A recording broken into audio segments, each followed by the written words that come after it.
Bismillahirrahmanirrahim. Assalamualaikum warahmatullahi wabarakatuh. Waalaikumsalam warahmatullahi wabarakatuh. Alhamdulillahirabbil alamin wa bihi nasta'in wa la umuri dunya waddin. Wassalatu wassalamu ala asrofil anbiya imamil mursalin sayyidina wa maulana Muhammad sallallahu alaihi wasallam. Amma ba'du.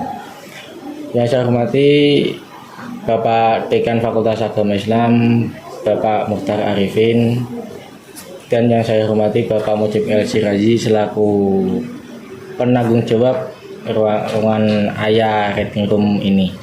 Dan tak lupa yang saya hormati Bapak Ustadz Yanur Rasyid selaku pemateri kita pada siang hari ini. Dan tak lupa teman-teman mahasiswa-mahasiswi komunitas pencinta buku yang saya banggakan. Puja dan puji syukur kehadirat Allah Subhanahu wa taala yang telah melimpahkan rahmat, taufik serta hidayat kepada kita sehingga kita bisa berkumpul di majelis yang insya Allah mubarakin, amin ya rabbal alamin. Tak lupa pula selawat serta salam kita haturkan kepada junjungan Nabi kita, Nabi Agung Nabi Muhammad sallallahu alaihi wasallam yang telah membawa kita dari zaman jahiliyah hingga menuju ke zaman yang terang benderang ini, dan yang kita tunggu-tunggu syafaatnya di yaumul qiyamah, amin ya rabbal alamin. Amin.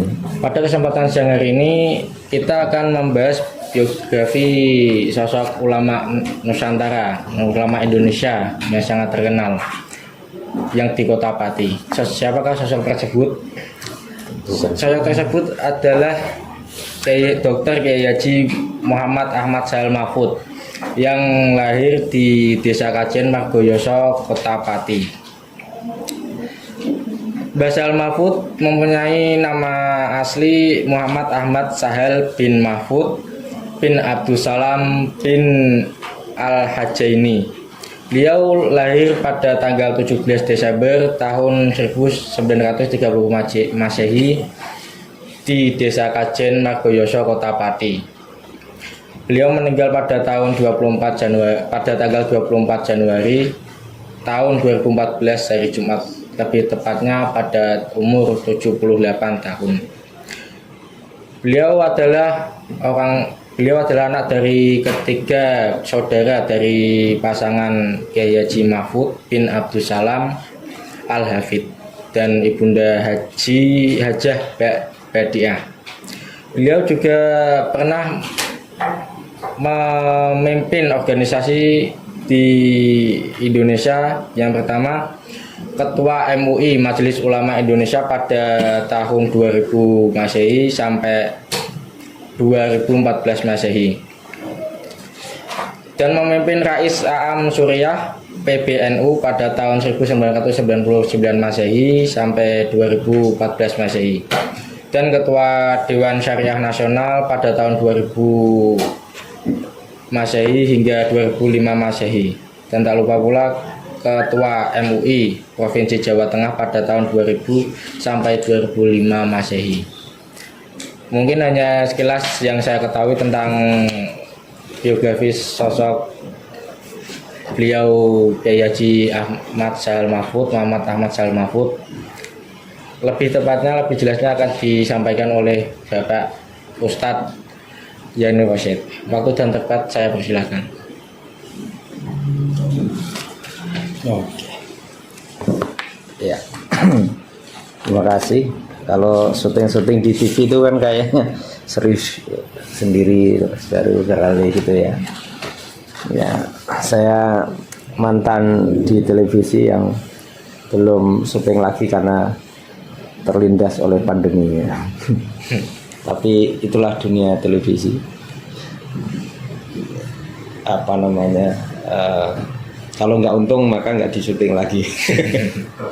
Dan karena itu juga salah satu tokoh yang akan kita bahas itu beliau salah satu tokoh yang tidak terlalu berdakwah melalui dunia televisi. Beliau menghindari dunia televisi. Dan terima kasih, ini saya belum salam ya. Santai aja karena forumnya juga forum orang lehan ya. Nge-live bukan berarti kere dan melarat, tapi karena memang kita ingin menurunkan keagungan kita ya. Assalamualaikum warahmatullahi wabarakatuh. Waalaikumsalam warahmatullahi taala wabarakatuh. terima kasih, patut kita bersyukur ya, walaupun kondisi kayaknya agak berat itu ya, meleh pol. Ini nggak buka bersama ndak ya? Nggak ada Di ya? asrama. Oh di asrama. Enggak bersama teman-teman. Oh ya, ya alhamdulillah masih ada yang bisa dimakan dan patut kita syukurin itu.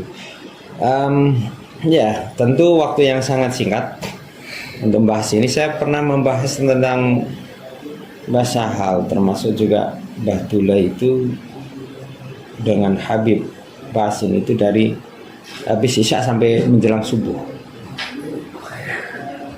Dan itu saya sampai ke belakang izin itu nggak tahu hitung berapa kali itu ya. Kalau di forum-forum dengan beliau seperti Cak Nun itu ya besok juga ada undangan ke sana. Tapi kayaknya saya nggak menghadiri itu sampai lama, karena kalau kita sudah terlarut dengan tokoh itu nggak tahu ada magnet yang terbawa. Ya, makanya saya mengingatkan ini dengan waktu mau ujian. Saya panggil Mas siapa? Novel. Mas Noval ya, kayak anakku neng rata sama ini ya Pak. Lagi no omah iki mau takok wae. Bi kapan pulang jam berapa? Aku pondok dijemput malah saiki no omah malah mau tinggal lunga. Iya itu kok kajian saya tak mulai itu. Jadi apa namanya, ketika kita membahas tentang sebuah tokoh, ini santai ya, Santai. soalnya saya biasanya agak serius-serius ya. Oh iya, forum santainya. Kan juga santai ya Pak, jadi lupakan yang di rumah ya. Ada ayam dan lain sebagainya. Kita santai aja, nanti diedit sendiri gitu. Saya biasanya live Mas di TV-ku ataupun di lain itu, sehingga lebih serius gitu. Kalau ini kan kayaknya nyantai, nanti potong-potong. Kalau nggak dipotong ya mungkin pas baterainya habis. Jadi saya mengingatkan waktu uji tesis di S2 di Gajah Mada. Setelah saya nggak menyediakan PPT, satu nggak tahu, karena yang kedua pembahasan secara ilustratif itu lebih menarik. Waktu itu saya ditanya oleh promotor gitu, Rashid, kamu mau apa? Ya ini apa di sana sidang tesis. Nggak usah pakai PPT. Kenapa? Sudah ulaskan langsung. Oh iya. Padahal jadi aku ora patek mempersiapkan. Tapi sebenarnya sudah saya siapkan. Nah, tetapi mudah-mudahan ya ini langsung ya ke pembahasan kita tentang Kiai Sahal. Itu hal yang paling utama adalah semoga kita dapat keberkahan beliau. Amin ya rabbal alamin. Penelitian yang pernah saya lakukan untuk di Demak itu, saya ketemu dengan ketua majelis ulama. Itu beliau bilang bahwa ulama-ulama yang khas, termasuk Kiai Sahal, termasuk Mbah Dula, dan termasuk para kiai-kiai sepuh itu yang membuat beliau ya pengakuan itu keramat keberkahannya itu yang nyampe ke santri, para anak didik. Ini yang mesti harus dikaji di dalam dunia akademik.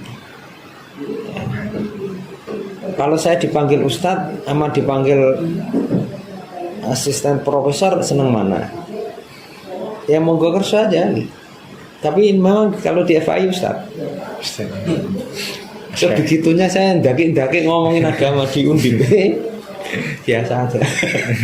Ya, walaupun itu tugas kita. Dan itu kekhasan, artinya ketawaduan yang dibangun oleh lingkungan. Dan itu pesantren. Jadi teman-teman di Fakultas Agama Islam ini masih ada nuansa ketawaduan, penghormatan yang bagus. Kajiannya mendalam dan itu penting untuk dipertahankan. Maka kajian yang seperti ini juga hemat saya sangat luar biasa untuk dipertahankan. Ya. Dan small is most beautiful or more beautiful itu slogan kita dulu. Ini semester berapa? 2 semua ini ya? Rata ya? Ya, oke, belum ketemu saya di kelas. Ketemu saya di masjid kemarin ya.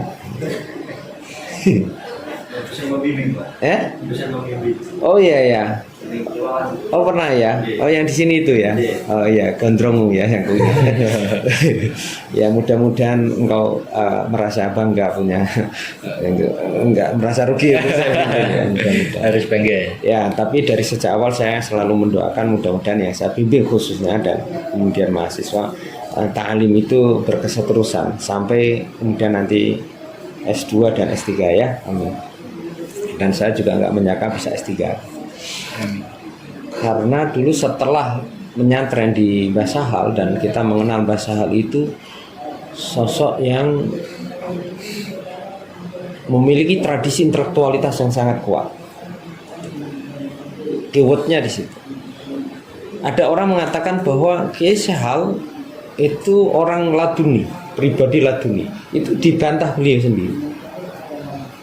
Saya masih ingat beliau di tahun 95 itu menyatakan kullu ilmin meladuni. Ya, Mas Noval asli mana? Semarang. Mas Wonosobo. Oh dekat ya, ini sanatnya agak dekat tuh. Terus Mas? Jepara ya, Mbak. Anggi. Oke. Jepara Jepari. Semarang. Reno. Nah, Reni. Oke. Lesa. Esa. Wahid. Jambi. Langsung dari Jambi. Ya, nanti mau pulang ke Jambi atau di Jawa aja? Ya? Oh, pulang. Kalau calonnya orang sini. Semarang Mas Noval ya? Ya, Semarang gimana? Ya, oke. Mbak Kendal. Oke. Kendalnya mana?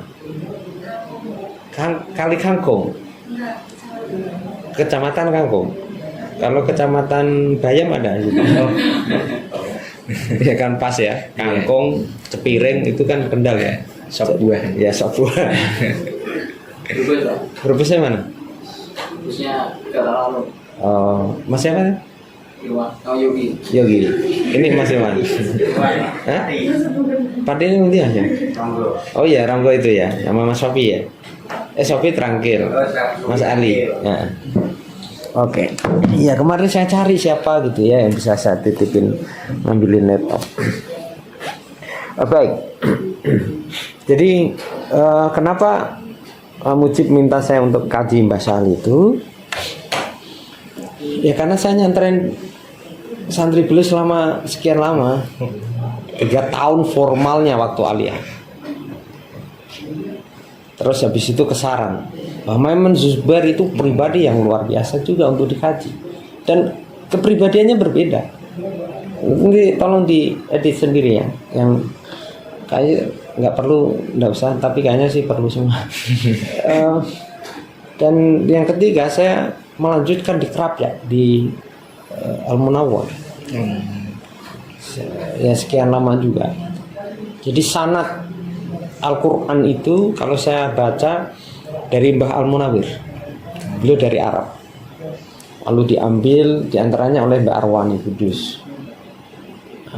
Mbah Abdullah Salam itu ngambil dari Mbah Arwani Kudus.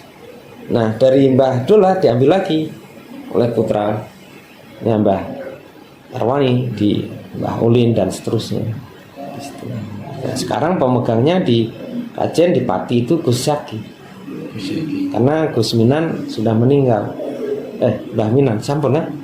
Ya, Mbah Minan sudah meninggal dan kemudian Mbah Nafa lebih ke Thariqah.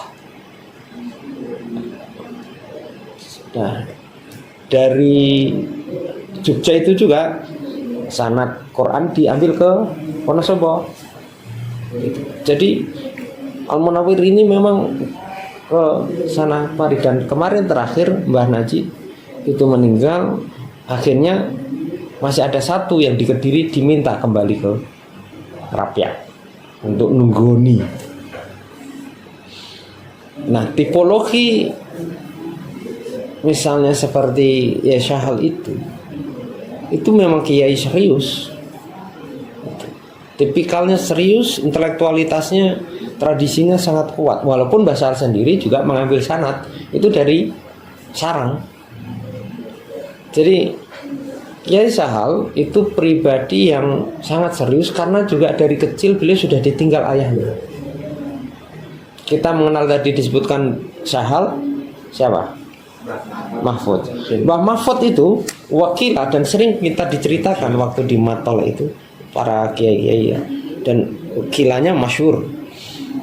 Itu Mbah Mahfud itu mengantarkan Mbah Dullah sebagai pemilik Irasabah tadi itu waktu itu ngambilnya di Madura.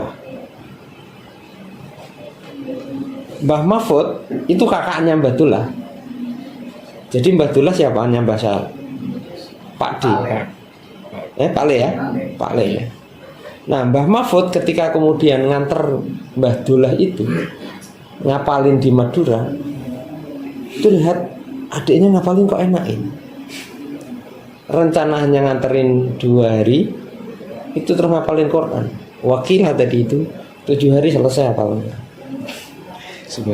Wakilah lagi 70 hari. Jadi pribadi-pribadi yang khas tadi juga disinggung oleh Prof. Rofik itu di Nuzulul Quran. Sekarang ini banyak metode untuk menghafal, tapi memang juga Allah itu menyediakan kekhususan menghafal orang itu macam-macam. Nah, ada yang ngapalin Quran tapi ada yang cepet. Yang cepet hilang ya. Jadi ya termasuk bantahan secara tidak langsung oleh Yai Sahal terhadap kullu ilmin miladuni. Setiap ilmu itu adalah dari sisiku Allah. Maka engkau kalau mau mencari, para santri saat itu katakan, carilah ilmu itu dari sisi Allah melalui mahabbah dengan para, maka ilmu itu akan lebih banyak tercurah.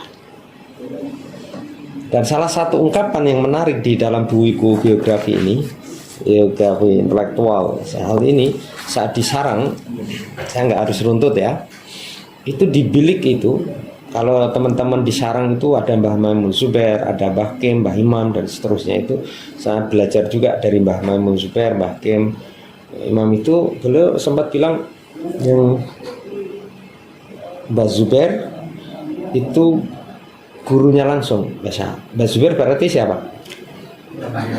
Bapaknya Mbah Maimun Zubair. Jadi Yai Sahal itu dapat privilege ngaji langsung dengan Mbah Zubair yang tidak dimiliki privilege kekhususan itu oleh santri-santri lain. Asbah wa nadhair yang kemudian kita punya kaidah-kaidah itu ya, al-ijtihadu la yanqutu bil ijtihad likulli syai'in ala manawa dan seterusnya, itu ada kaidah-kaidah ushul fiqh, dan itu makanan teman-teman itu harus dipakai itu. Ad-darurah tubihul mahdurat itu apalin itu. Kaidah-kaidah itu keren untuk kemudian nanti teman-teman kita semua ada di dalam level apapun ya, itu. Ya, asbah wa nadhair itu dikaji. Jadi kalau santri itu nunggu Mbah Zubair ngaji, Mbah Sahal tidak. Mbah Sahal ada di beliau sewaktu-waktu dipanggil langsung ngaji sorokan langsung. Dan itu yang kemudian beliau mengarang kalau tidak salah 4 jilid berapa itu dari Syarah Asbah wa Nadhair. Itu keberkahan. Dan kita ingin belajar itu karena kuat ya, dan karena dapat tambahan keberkahan. Dan yang lebih keren lagi itu, yang sekarang ini hampir kemudian punah atau langka, bahasa yang ditulis di sini itu dari wawancara itu, Mbah Kim sempat bilang, kamu jangan ngiri sama Sahal, karena tiap malam dia didatangi mbahnya. Ya. Dari sekian misalnya Imam Ghazali dan lain sebagainya itu kan banyak ya keilmuan yang kemudian lahir dari kebeningan, tak itu tahanus atau juga semacam perbincangan di alam lain yang kemudian terjadi, dan itu mengilhami di dalam ruang-ruang keilmuan. Saya tidak ingin mengatakan bahwa kemudian orang dapat ilmu dengan seketika itu, enggak. Tetapi sampai sekarang pun saya pada kondisi tertentu biasanya saya akan datang di dalam mimpi-mimpi. Dan secara tidak langsung saya akan menafsirkan mimpi ini menjadi sesuatu yang manfaat dan produktif. Nah, dalam konteks ini ya, ketika kita mengkaji beberapa hal tentang hal tadi disebutkan secara selintas, yang saya tahu Yai itu belajar awal tentang keagamaan itu di Matolil Falah, karena Mbah Dullah yang sudah berkelana mengaji mana-mana kemudian menghandle di Matolil Falah. Matolil Falah itu usianya sudah 100 tahun. Saya tulis juga bukunya di dalam dinamika transformasi Kiai, pesisiran itu ada 150 halaman itu merupakan bentuk pengkaderan yang berkelanjutan. Jadi kalau kemudian dari awal madrasah ya, ibtidaiyah, sanawiyah, aliyah ini sudah kuat, nanti basic lanjutannya itu akan lebih mudah. Kalau kita belajar dari Yai itu, beliau itu setelah dari Matoleh itu baru kemudian ke Bendo di Kediri. Bendo. Bukan benda yang berbes ya. Nah, Bendo. Bendo di sana. Yang menjadi menarik dan kita penting untuk belajar dari beliau itu, sebegitunya kuat tradisi pesantren. Beliau itu belajar bahasa Inggris saat di Kediri. Beliau belajar tentang administrasi. Tahun 70-an ya. Jadi setelah dari Bendo Kediri itu, Yai Sahal melanjutkan ke Sarang tadi. Jadi Sarang itu terakhir ketika beliau di situ itu seingat dari sejarah biografi yang saya baca,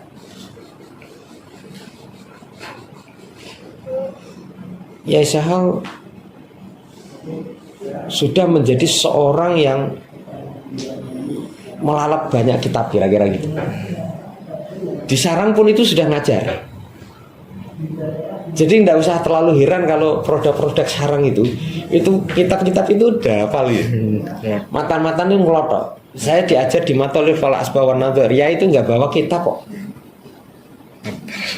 Piye? Ya orang itu jujur terus iftah sahifan. Dan itu 3 tahun. Dan nek terima hafalane sih tidak setengah tahun tak. 3 tahun saya diajaran itu. Ya Nafi itu tidak membawa kitab tahrir. Asbawan Nadhar tidak. Apalagi yang terima yang diapalin itu balaghah cuma macam-macam. Itu sangat kuat. Maka kayak Gus Bahar yang sekarang hadis ini sebenarnya yang tahu tradisi kuatnya di sana nggak terlalu mengherankan, memang sangat kuat. Kita di pesantren itu sebagaimana misalnya ya Sahal dulu, apalagi dulu generasi beliau dulu itu nggak berorientasi sama sekali dengan ijazah. Saya ketika mendirikan kampus di Pati itu sama putranya Sahal sama Nafi ditanya gitu, ini diriin kampus untuk apa? Harap kalau ijazah. Wah sulit juga ya. Nggak ngatain beripun ya. Kita ini belajar, tapi memang dapat bonus ijazah. Ngatain beripun ini. Jadi kita itu dididik untuk tidak cari ijazah.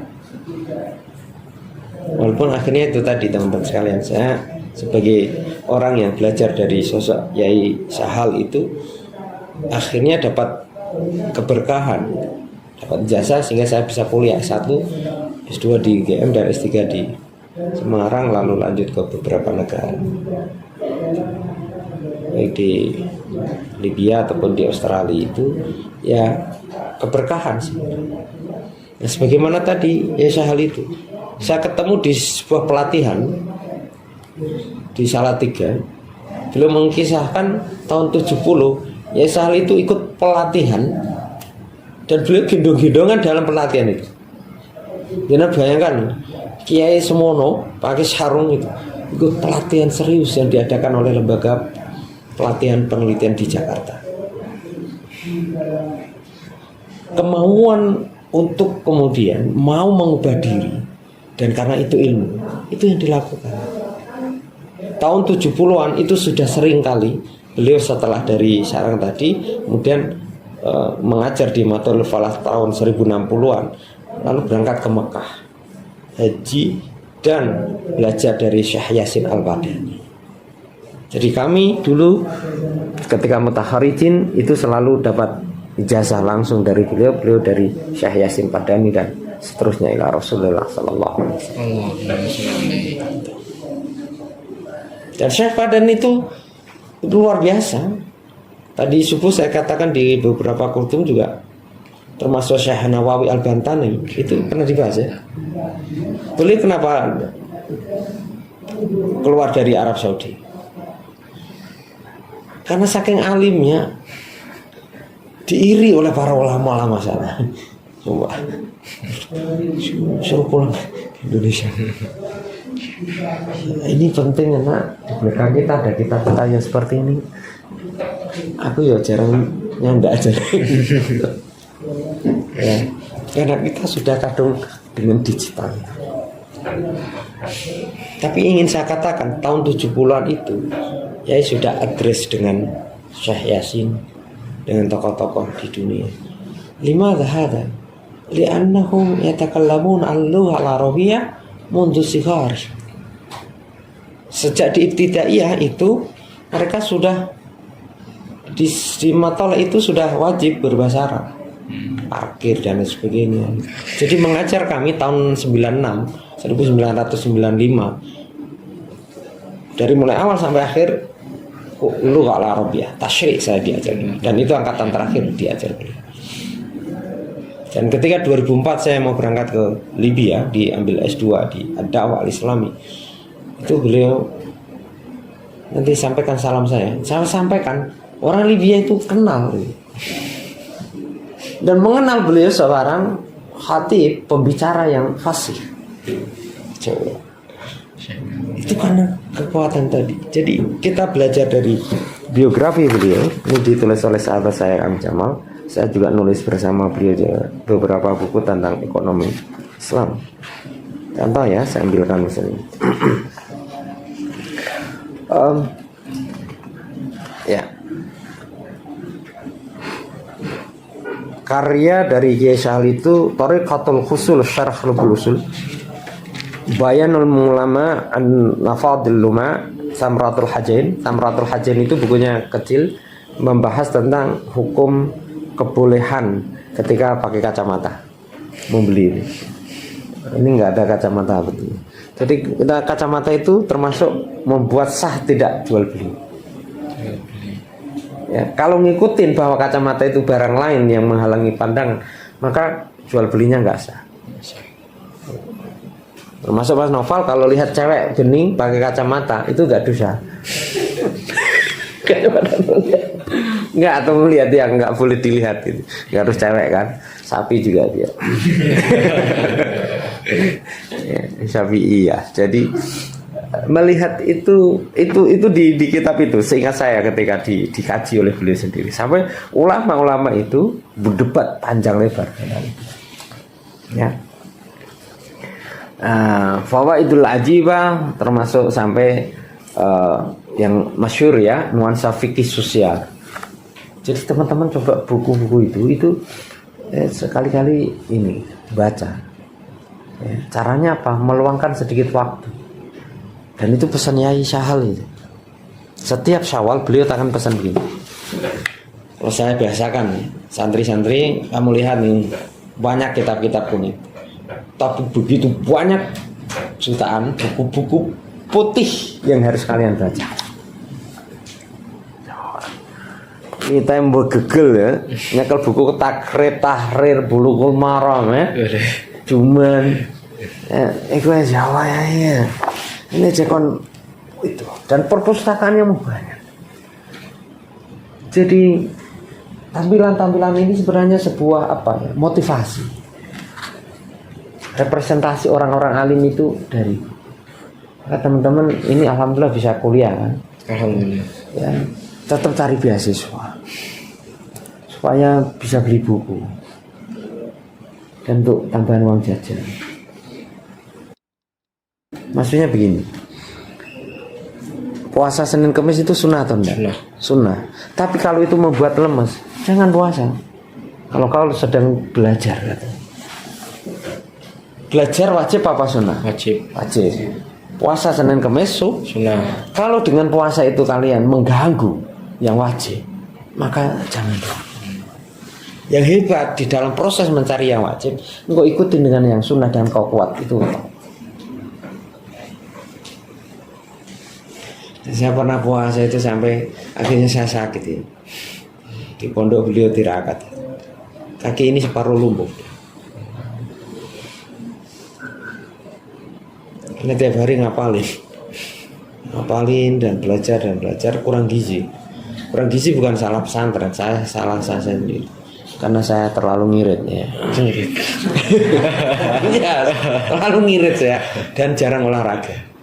Padahal boleh main voli setiap Jumat. Ya. Kalau mau lari-lari pagi sebenarnya juga apa-apa. Tapi santri kan males. Pakai sarung jalan di luar pesantren kan males ya. Paling jalan-jalan mau lah kalau ada orientasi lain ya. Iya.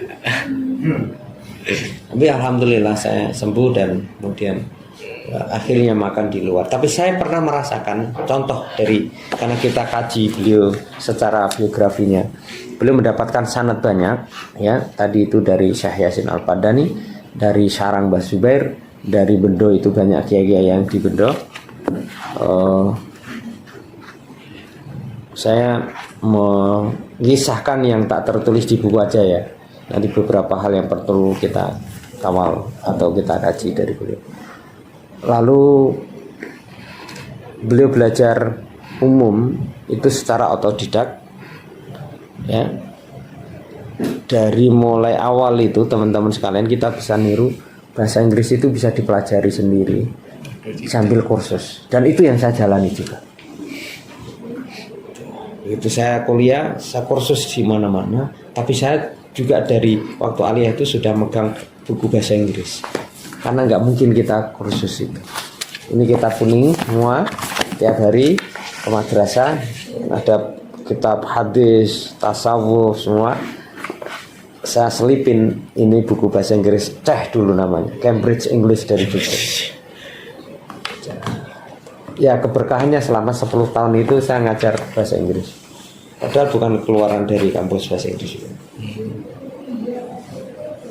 Dan saya masih ingat ketika kemudian salah satu kalau kita belajar dari beliau ini, beliau juga Dewan Pendidikan Nasional. Iya. Ya. Hal yang terpenting yang kita patut belajar dari beliau satu, ketirakatan. Tirakat itu makan yang sederhana.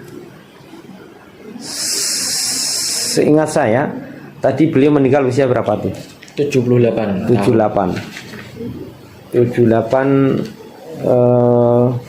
2008 itu saya setelah S2 diminta beliau mengajar lagi di kampus. Jadi masih ada sekitar 7 tahunan. Setelah itu waktu saya nyantri itu beliau sudah Rais Am Nahdlatul Ulama, Ketua Umum Majelis Ulama Indonesia. Tahun awal saya di pesantren makan itu di dalam. Kalau habis saya diambilkan bekas dari daharan ini. Mau tahu apa? Ulekan sambal lombok yang separuh matang itu, sama terasi, sama tahu tempe yang di dan air putih. Saya bayangin mestinya makannya enak dong. Tapi kalau ada tamu, karena tamu itu dihormati, makanan lengkap. Dan itu udah berulang kali saya menyaksikan itu. Tamu dari kementerian. Tapi kalau untuk diri itu tirakatnya sebegitu. Itu tirakat di dalam arti makan. Bagaimana dengan tirakat di dalam pengertian istiqomah? Begitu subuh, as-salatu khairum minan naum, azan ya, pintu dalam ini terbuka. Sandal beliau sudah ada, menuju musola. Santri sudah nggak ada yang berani kalau nggak di musola. Masjid. Mengajar di madrasah jam 7 itu kalau telat 10 tidak masuk 10 kali nggak bisa naik walaupun nilainya 10. Begitu jam 7 tit, dan saya juga belum bisa meniru sekalipun sudah ngajar di kampus 18-an tahun ini, ya 15-an tahun ini. Ya, jam 7 tit nggak ada santri yang berani masuk walaupun resikonya kalau tidak masuk 10 kali nggak naik sampai hafal pun nggak bisa. Jadi syaratnya 2, hafal balaghah mantik kalau di aliyah, kalau di sanawiyah alfiyah ya itu sama harus itu kan absen tidak boleh lebih dari 10. Anak Gus, anak Kiai juga nggak berlaku, harus. Nah, karena itulah maka agak keramat itu ditakuti. Disiplin. Termasuk disiplin istiqomah menerima tamu. Kalau mau bertamu sama beliau itu jam 9 pagi sampai jam 11. Mau menteri, mau gubernur silakan. Nanti ama dasar sampai jelang maghrib. Kalau beliau pas diundang. Jadi orang udah niteni malam nggak ada nerima tamu sih.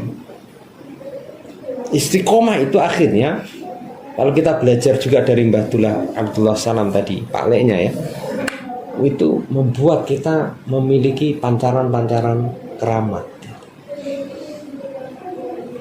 Ya Mbak Anggi ya. Iya, dan nanti istiqomah sebagai seorang ibu, keramatnya muncul. Keramat itu apa? Keramat itu kemuliaan yang tidak pernah dipikirkan. Itu keramat tuh.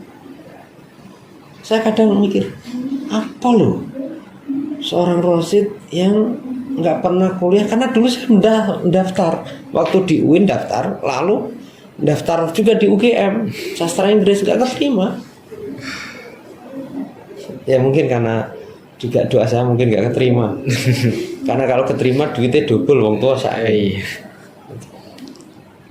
Akhirnya itu tadi mungkin ya karena mahabbah terhadap bahasa Inggris itu justru kita diperjalankan di wilayah-wilayah yang lain.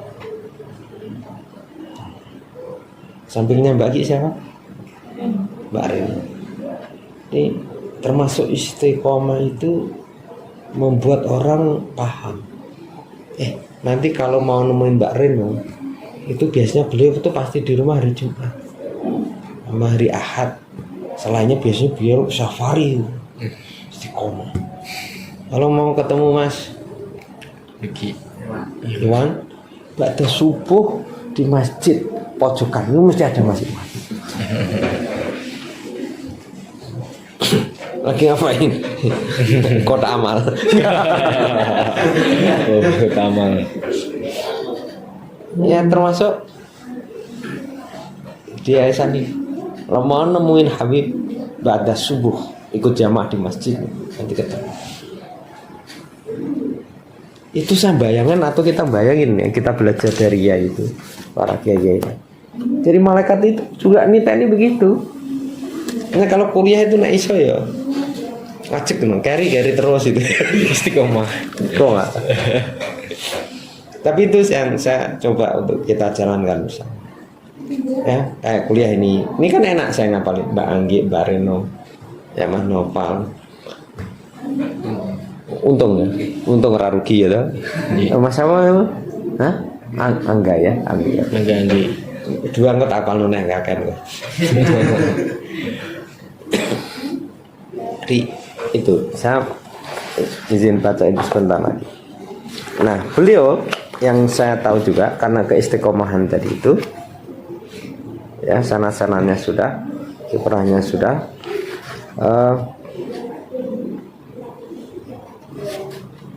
ya kesufian beliau. Di sini dia juga ditulis di halaman 30. Tidak mengagumi dunia sebagai ukuran dan tujuan hidup. Ini pengakuan dari sopirnya. Kisah-kisah ini kalau nggak langsung dari santrinya angel karena sopirnya itu teman saya Candal yang juga S1 dan sekarang lagi ambil S3. Yang coba sekarang lagi ambil S3 karena berkahnya itu. Dia S1 itu karena nganter beliau ke kampus di Unisnu Jepara. Yang mau potong ngater-ngater aku tol buat ambil kuliah sarjana. Dan pengakuan dari Prof Mustaqim, guru besar selama 21 tahun mengawal Unisnu, Mas Noval, rapat itu tiap Senin tidak ada telat pernah sekalipun. Dan saya tahu juga dari Mbah Satullah yang masih simbah saya itu sekarang rektornya Unisnu. Dulu itu pembantunya beliau mendirikan kampus ini. Disiplinnya luar biasa.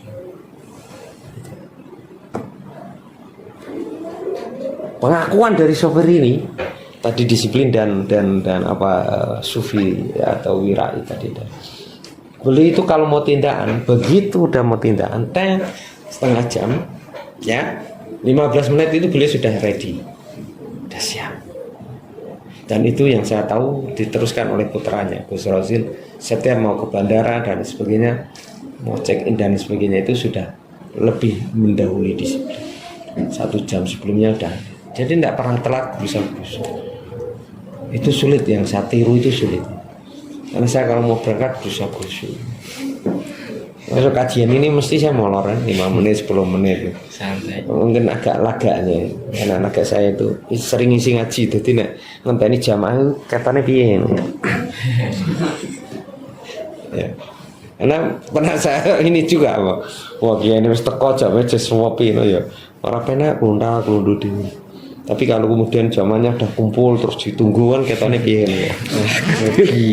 Iya. Ini dia Mas. Ada satu kisah yang ini tidak banyak dimiliki. Jadi beliau kalau tidak salah itu sudah beli tiket ke Jakarta. Ada acara karena beliau juga tadi ya Ketua Umum Majelis Ulama Indonesia dan juga Roisam. Beliau sudah Roisam. Tapi dari acara sebelumnya kalau nggak salah Wonosobo atau dari daerah Semarang bawah. Nah ternyata mampir ke salah satu warung makan. Sudah sampai bandara, kata sopir ini, benar kisah betul.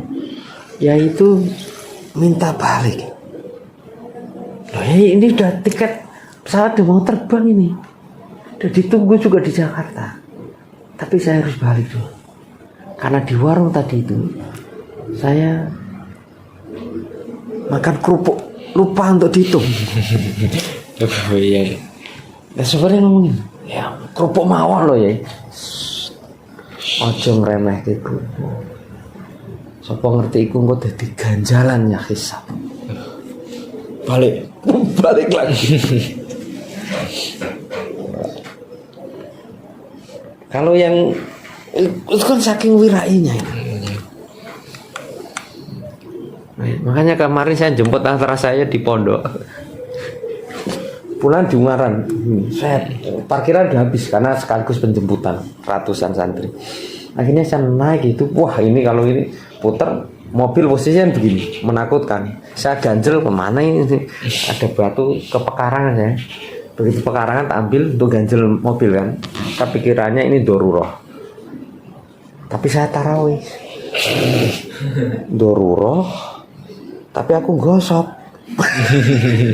Jadi tarawih sekian saya tinggal batunya tak ganti batunya pondok karena saya bagian dari pondok. Walaupun sebentar lapor dulu batunya tak balik kembali. Menunggu gosok batunya kakon. Karena di bukunya Cak Nun itu juga kan Kiai Selilit itu, walaupun dulu kayaknya ada lebih yang awal nulis. Kiai ini habis ngisi pengajian. Kiai tidak apa ya? Yes, ya. Tapi sebegitunya itu di akhirat tertahan. Karena beliau habis itu ngaji, dikasih makan ayam daging nyelilit, ambil pekarangan orang lain, ambil secuil kayu itu atau sebatang biji apa gitu, duri untuk ngilangin selilitnya itu. dan itu yang dihisab. Ini hati-hati. Aku nek nyilap buku kene pengen ndang tak balik. Tapi kan posisinya itu. Jadi jangan sampai kita itu katutan. Saya katutan 2 buku kemarin yang di Jogja. Milik kakak angkat saya dan keburu meninggal beliau kemarin kecelakaan di Lingkar Selatan. Padahal seminggu sebelumnya anaknya baru berangkat ke Melbourne University ambil S2. Nggak ketemu ayah. Dan itu kehidupan. Dan Yesal mengajarkan begitu karakternya yang luar biasa. Ya, sebegitunya beliau pakai sarung. Orang mengira selalu pakai sarung. Padahal kalau lagi forum internasional beliau pakai dasi dan pakai jas. Ini sangat kontekstual. Bagi teman-teman ini tampil yang keren lah. Nggak apa-apa. Maka berdoa. Dan saya ingin itu teman-teman FA itu tampil elegan. Nggak usah terlalu minder dengan yang lain. Wajah ya nggak bisa diubah. Tapi tampilan kan masih bisa lah, permak dikit ya kan. Gitu. Itu kalau kita belajar dari Yai. Nggak ada lagi mantasyabah biqaumin fahuwa minhum. Nah ini masa lalu kan. Kopiah yang rapi pancas itu. Tampil elegan. Nggak harus mewah, nggak harus Gucci dan lain sebagainya. Ya. Yang ini kan keren ya, kopiahnya ada ulisula. Oh iya ya, ini tahu kecil ini banyak yang lirik. Kom kawet ya, angel goleane. Flinders University. Golek tekan kono. Australia. Nah, kopiahnya terima pesan gresik Kalongan ya. Ini. Dan saya masih ingat yang sekarang kepala BIP itu. Dasinya. Bukan mahal dasinya. Dasi bisa kita beli Malioboro dulu 3-10 ribu. Johar ada itu 5.001. Tapi yang setnya Harvard. Ya Pak. Iya, Oxford Law, Faculty of Law. Dan tidak usah terlalu Ustaz saya FAI. Saya katakan tadi, Yai tahun 70-an itu mimpi apa coba? Itu kita diajarkan untuk memperbesar mimpi. Kenapa? Karena beliau anak yatim. Mbah Mahfud itu meninggal sampai sekarang nggak tahu makamnya di mana. Karena beliau yang dulu kemudian ketika kemerdekaan itu ya sama Belanda dibawa ke penjara Ambarawa. Makanya Gus Rozin keluarga dan sebagainya kalau ini kita memperingatinya di Ambarawa itu. Ada 2 titik, apakah di makam itu atau dekat pasar. Kalau keluarga meyakini yang dekat pasar karena ya di sana. Dan kebayang kekurangan makan itu. Sejak kecil hidup dengan prihatin. Maka prihatin itu mengantarkan keberkahan ketika diterima. Dan dia kemudian ya, ini kita belajar bahwa teman-teman FAI nggak usah kemudian bahwa kekurangan tadi. Maka dulu saya peluangnya itu 2, ikut lomba atau cari beasiswa. Saya memburu beasiswa. Makanya ketika S1 saya nggak mungkin juga membebani orang tua. Di setengah semester saya udah cari beasiswa ke Depak. Kalau sini kan nggak boleh rokok kan, dulu masih boleh. Saya dapat dari Gudangara. Ya lumayan kan, Jogja kan tidak ada larangan. Kalau sini dari Depak, terus kemudian S2 dari Dikti, ke Libya dari Kedutaan Besar, ke Australia dari Australian sama Bu Ida. Ya, Bu Ida yang dapat sih saya ngikut gitu. Tapi saya dapat dolarnya kan. Iya, saya pulang bisa beli tanah. Ke sana belajar, pulang dapat tanah. Iya. Iya. Saya katakan itu pesan dari Kiai Nur yang punya STIQ apa itu Jakarta itu. Ketika kamu ke Libya itu malah pesannya gini. Kalian kalau menuntut ilmu, nggak tahu ini termasuk bahasan ini atau tidak. Mudah-mudahan saya selipkan. 1, cari dinar, cari ilmu, dan juga kita cari kawan. Jadi jangan hanya nyari ilmu toh. Dan ini penting karena ilmuwan tanpa capital. Dan itu pesan Kiai Syahal ketika mendirikan kampus agak akhir itu, menjelang beliau mau sedo itu. Bangunlah kampus ini yang megah. Kaget kita Karena selama ini kita memahami kiai yang sangat sederhana ya. Bangun kampus yang megah. Oh, kenapa? Karena untuk kemaslahatan umat. Rumah sakit dibikin yang megah, bank syariah, CV, penerbitan, pondok di tingkat laborat gitu. Dan kemarin yang saya katakan, mudah-mudahan saya nggak disindirin sama yang di pusat. Karena ini hari untuk kok guru besar sekarang agak dipersulit. Harus 8 tahun itu dari ini. Dan saya udah nyicil 4 tahun, mudah-mudahan 3-4 tahun lagi saya bisa guru besar ya. Amin, amin ya Rabbal. Itu teman-teman semuanya ini ada 400 dosen di seluruh Jawa Tengah yang di bawah naungan Kopertais itu. Karena apa? Karena untuk guru besar ini saya katakan bahwa memang awal kehancuran negara-negara khalifah dulu itu karena para pemangku kuasa yang keduniawi, iya kan? Dan betapa kemudian zaman keemasan Darul Hikmah dan lain sebagainya dari mana itu? Ditopang oleh pemerintahan kekhalifahan Harun al-Rasyid kan? Jadi mari teman-teman kita menjadi orang yang muzaki dan berdaya, dan itu yang saya kira selaras apa yang disampaikan oleh Isa. Qanaah iya, disiplin iya, sederhana, independen, itu yang beliau ajarkan di buku ini sangat luar biasa sekali. Dan termasuk beliau itu sangat suka dengan kalau ada santri yang bisa berdialog dan berdebat. Itu jane malah suwon. Tapi orang sing doani.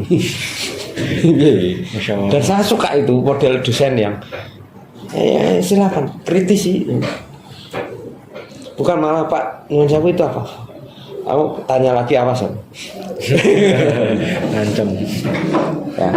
Artinya kalau kita punya keilmuan itu, makin kita dialogkan dengan cara yang baik, insya Allah makin berkembang. Ya, Mbak siapa tadi? Mbak Dina. Mbak Dini mana? Oh, Mbak Dina sama Mbak Esa. Repot cantok ya. Sing kopi ya sama Mas? Oh, Yogi. Oh, Yogi. Yogi teman saya dulu ketua cabang di Jogja. Saya sekretaris jenderal. Di apa? Amin. Ya, jadi itu sekilas ini. Loh, jam 2 lewat ya Mas. Silakan, ada diskusi ya? Bisa ada diskusi. Ya. Di itu saya kira saya juga tentu minta maaf kalau misalnya tidak sesuai dengan apa yang ini, tapi karena ini diskusi poso santai gitu kan, saya tentu tadi menyampaikan dengan hal-hal yang saya tahu. Tidak mungkin juga saya sampaikan banyak hal tentang beliau. Itu hanya sekelumit beberapa hal, termasuk pengakuan dari tetangga itu, beliau itu tetangga yang baik. Begitu Syawal itu bukan orang masyarakat sekitar yang datang ke rumahnya beliau tinggal, tapi beliau yang keliling. Iya. Kalau nikah di puncak gunung ada anaknya, tetap beliau ini. Aku kadang nikah nanti nduk wono sapa mikir.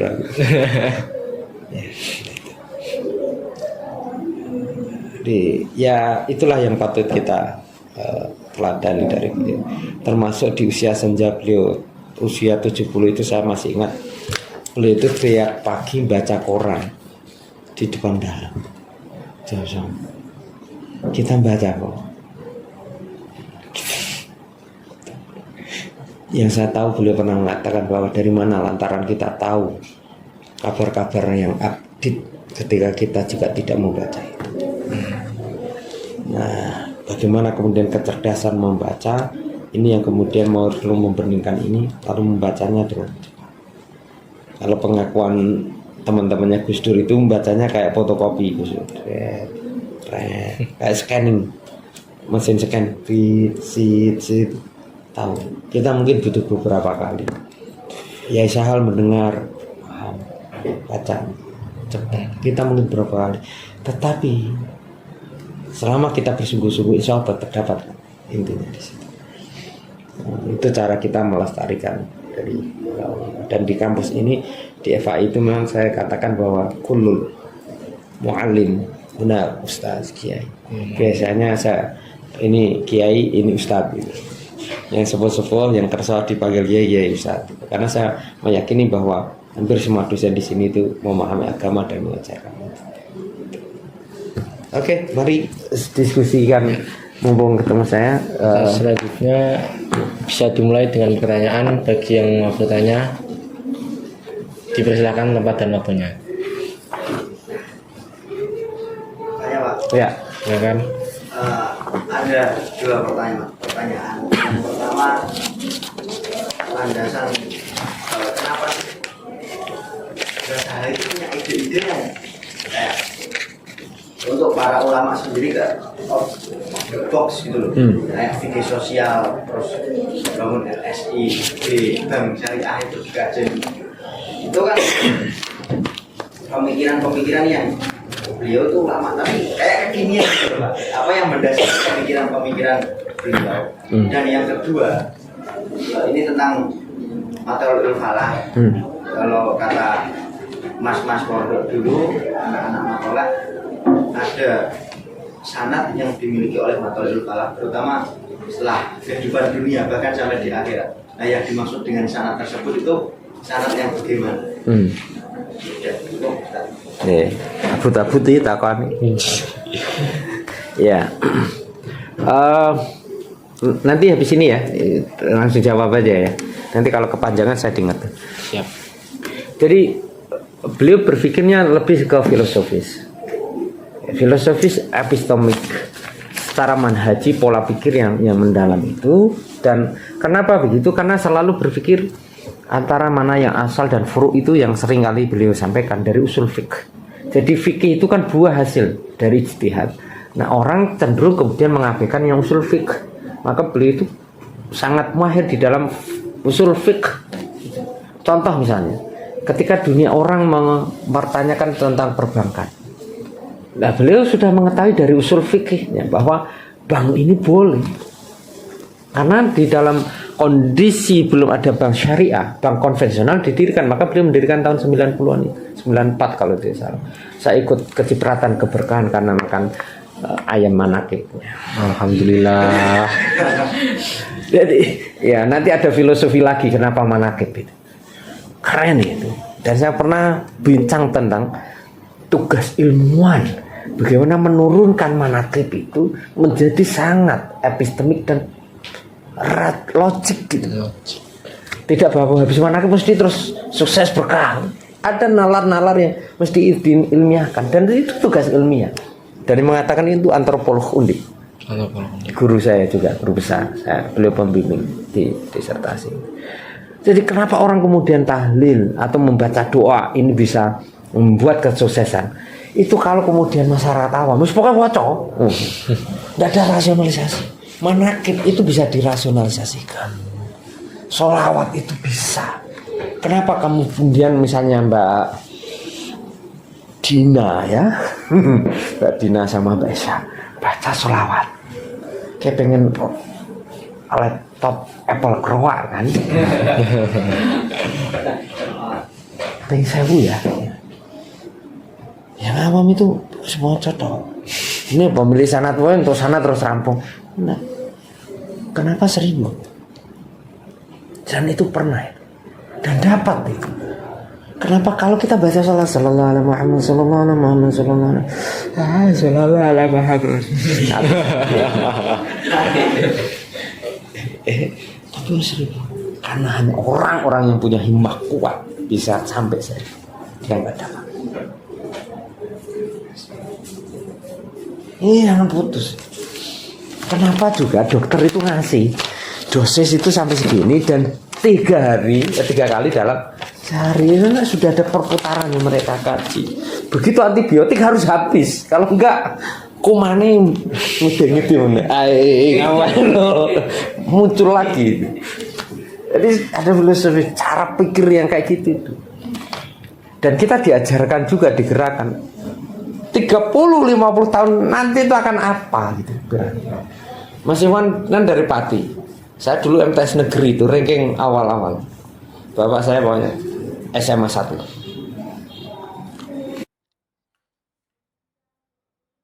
Lebih karismatik. Betul karismatik sekali. Kalau Yesahal diundang presiden datang dan memberikan fatwa misalnya, betul lah beda. Lo kok butuh aku datang. dengar-dengar Mbah Sahal pernah di Oke sama Mbah Dula.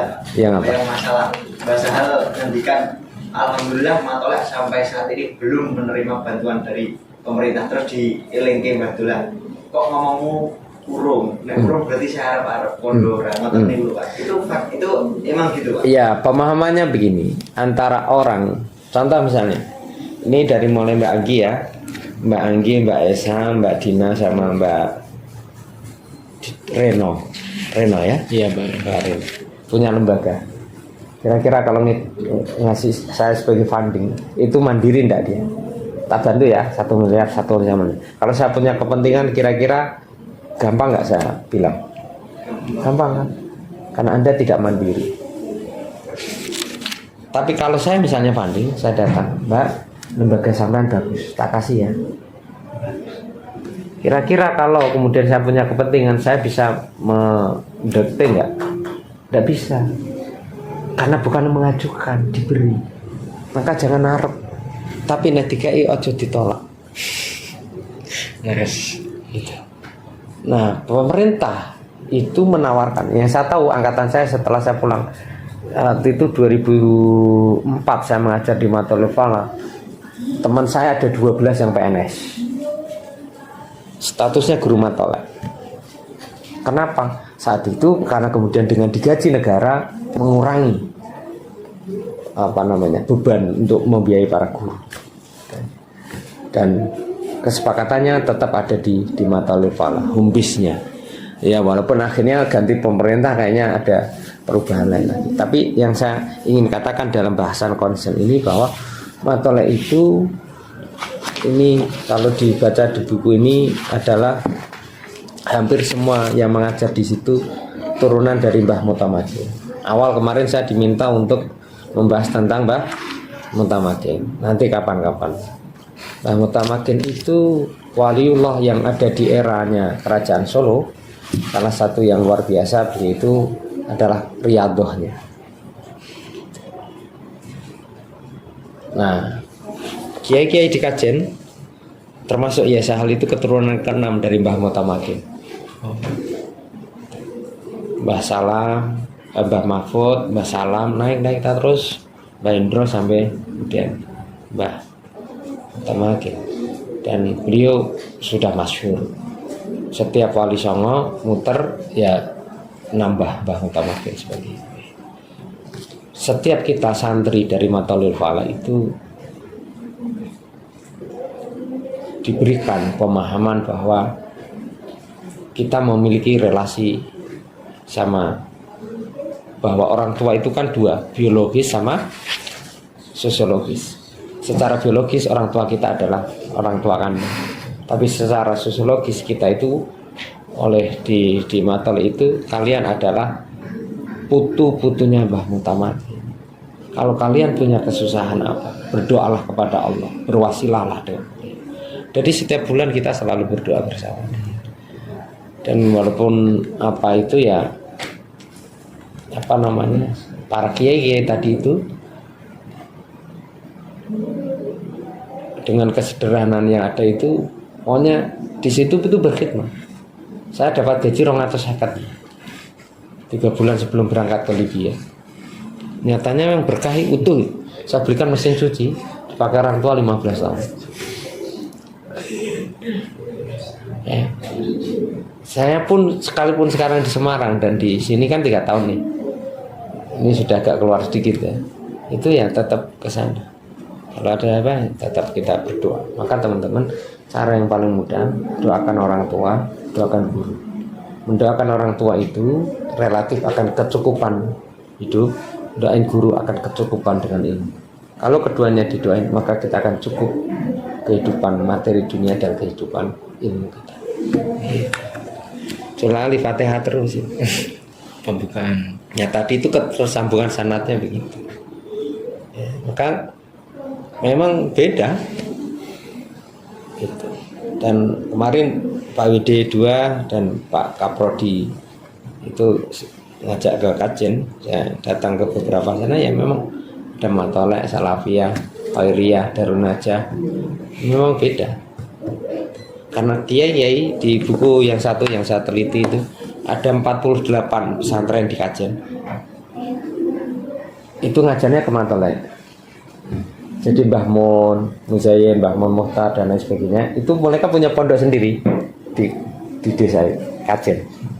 Tapi mereka mengajar di Matolet. Jadi Matolet ini diajar oleh semua kiai-kiai yang punya pondok-pondok itu. Tapi memang yang disegani dua, pondoknya Mbah Dullah sama pondoknya Mbah.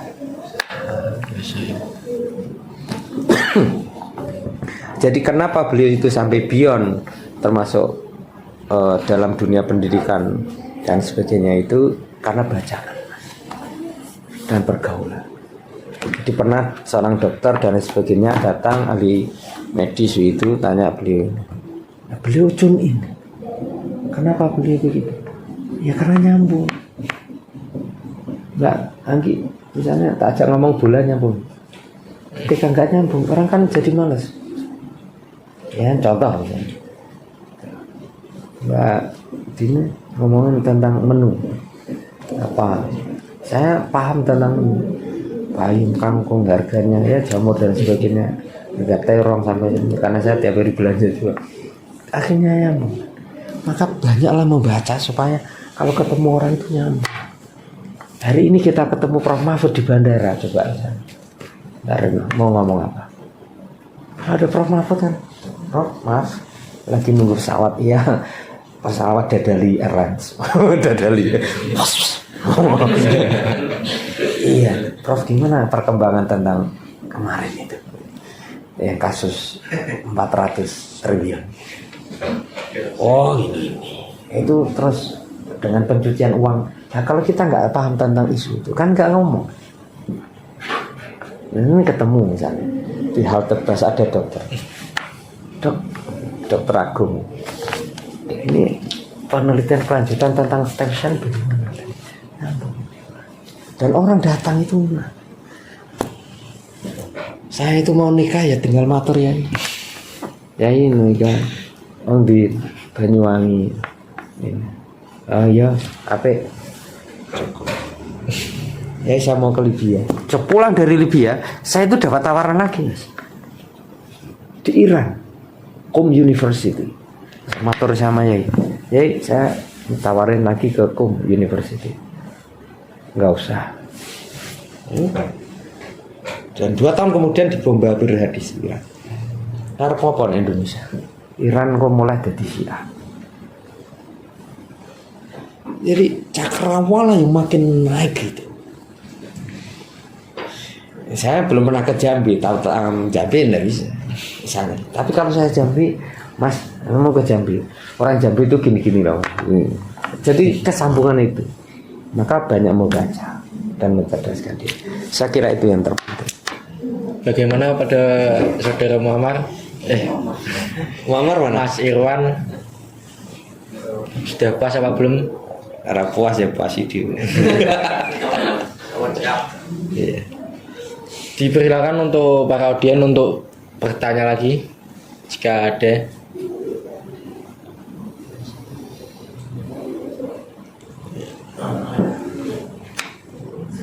Setengah telu ya. Sudah tuh. Tanya Ustaz. Iya. Mas Tadi kan Angga. dijelaskan kalau Mbah Kiai Salman itu punya tirakat. Tirakat ini kan tujuannya kan untuk masa depan.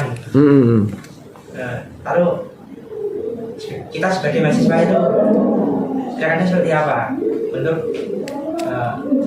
depan kita? Oh ya.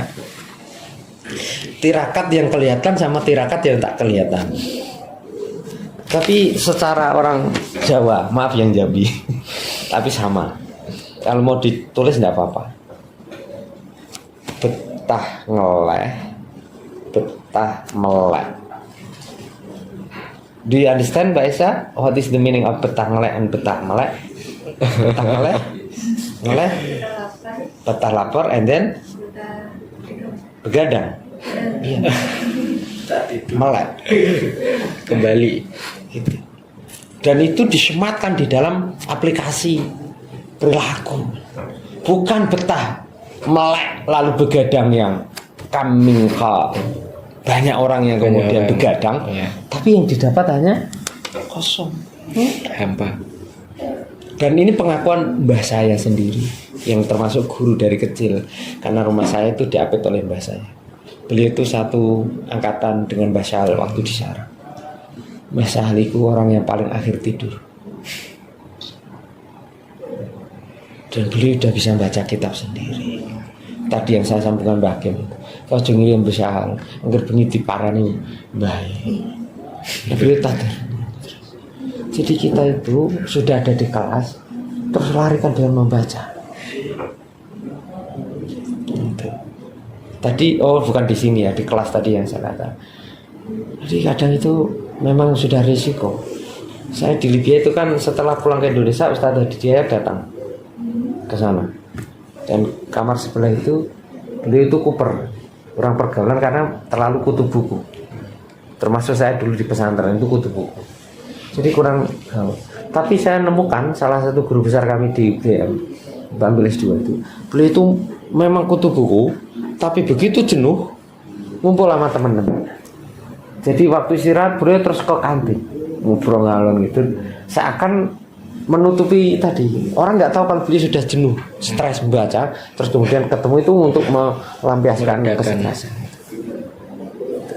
Nah, jadi sebenarnya kita tetap bisa manage itu tadi. Ya. Lalu peta ngolahnya gimana? Ya tadi gampangan gini, anak yatim beliau dari kecil udah ditinggal abahnya itu. Kalau lapar mau minta ke siapa? Maka menahan kesedihannya sendiri, ditahan laparnya itu untuk kemudian kesuksesannya. Jadi tirakahnya ini menjadi penting dalam kemahasiswa. Bagaimana kurangi yang senang-senang ya, nggak kelihatan juga nih batin banding. Ya, kalau sekarang ini tundalah kesenangan ini. Kakak ingin kesenangan yang lebih abadi bukan gitu Mbak Mujib. 3 tahun ini dari beli itu begitu. Ibarat kata mah teman-teman nih dapat 500, tahan yang 200. Jangan kesusu beli ini dan itu. Dan beliau bukan karena apa, karena memang terbiasa itu. Jadi kalau orang memandang bahwa sosok kegemilapan beliau punya investasi di Kacang Garuda dan lain sebagainya, itu karena direktur komisarisnya Kacang Garuda memfasilitasi beliau, dan drivernya itu ngaku ketika di Jakarta itu begitu turun dari bandara telepon, saya lagi turun dari bandara nih, sudah saya turun, mersinya pakai untuk jemput. Beliau taksi, saking mahabbahnya. Dan siapa itu? Katolik, Buddha. Ya. Jadi pancaran ini itu memancarkan kepada kaum lain. Nah, kita pada rasa tirakah atau riyadhah tadi itu ngurangi banyak makan. Sekalipun di asrama banyak makan, proporsional. Atau di kitab Riyadhus Nasoil Libat itu saya ada ya. Salah satu dari kebanyakan makan itu nggak terlalu pinter. Ya rasionalisasinya jelas, orang habis makan ngantuk kebanyakan. Kalau sudah ngantuk, simbah saya itu katakan beliau itu paling betah ngeleh, puasanya paling kuat, tapi tidak untuk memaksakan pada yang lain. Paksakan tuh diri dulu, dan kemudian meleknya tadi untuk tadarus. Dan yang agak sulit meniru itu dalam kondisi apa itu tetap menulis. Karya-karya ini sebagian oleh sopirnya tadi itu, teman ini, beliau tulis di atas mobil. Tirakat enggak? Tirakat. Orang berkendaraan saya ke Pati 12 tahun sambil ngedit disertasi dan video enggak ada. Apalagi teman-teman sekarang gitu. Tirakatnya teman-teman sekarang apa? Mengendalikan gadget ini. Nggak usah terlalu khawatir kurang gizi. Nggak ada. Khawatiran saya itu malah kita berlebihan gizi. Nah, pernah ke Banyuwangi, bisa mau Banyuwangi ini sindir Pak Lek saya. Nang aku kok delok ya kiai-kiai saiki apa dungane mandi apa ora? Ustaz. Dan apa deh? Iku ustaz tuh ngisi ngaji esok barno piye? Dahar. Enak tak? Enak. Siang ngisi ngaji kasih makan enak lagi. Makan malam ngisi ngaji enak lagi enggak kira-kira sih? Ini mangan enak terus kira-kira dungane jam mandi ora? Aku ya meneng guyu nonton. Ya, jadi itu dikira-kira sendiri. Tapi saya yakin teman-teman Eva ini separuhnya sudah dipaksa untuk tirakat ya toh. Jadi bersabar itu bagian dari tirakat. Matursun. Ya. Gimana untuk saudara Mas Angga, bisa dipahami? Bisa dilaksanakan? Insyaallah. Insyaallah.